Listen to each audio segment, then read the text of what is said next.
Auzu billahi mineşşeytanirracim. Bismillahirrahmanirrahim. Assalamu alaikum wa rahmatullahi wa barakatuh. ठाठो बच्चो आज त्रीमी जमोज सुन kosher परन सनिस सबकस नाव माहौल थविव साफ सनिस सबकस नाव माहौल थविव साफ यह सबक पोरमुत आज अमिक क्वेश्चन आंसर करन सवाल नंबर 1 माहौल क्या गो माहौल क्या गो जवाब छुस माहौल गो ओंद पोक माहौल गो ओंद पोक युस अस अंद पक आस पत ब्रो खोर दक्षिण अत वनान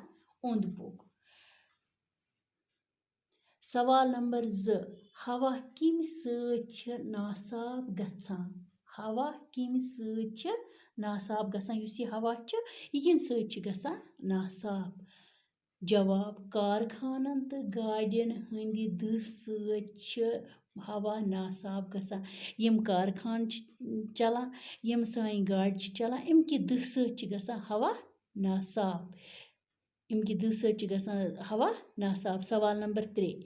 कुस चीज छन जमीनस मज हचान तो गलान दपान कुस चीज जमीनस मज दिमोन दरित सो न हचान तति न गलान तति जवाब पॉलिथीन तो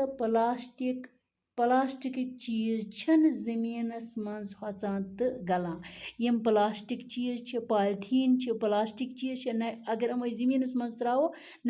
हचान न गलान सवाल नंबर 4 जानवरन हुंद क्या फायदे यम अस जानवर अमन हुंद क्या फायदे जवाब जानवर सोन ओंद पोक साफ थावान यम जानवर सोन ओंद पोक थावान साफ सवाल नंबर 4 आब कित पट रोजान साफ युस यह सोन आब कित कनन रोजान साफ जवाब षोठ तो छठ न त्रावन सत रोज आब साफ अगर न पन्न कलन मज दिमो छठ षोठ दरित कि तम सत रोज सोन आब साफ खुदा हाफिज।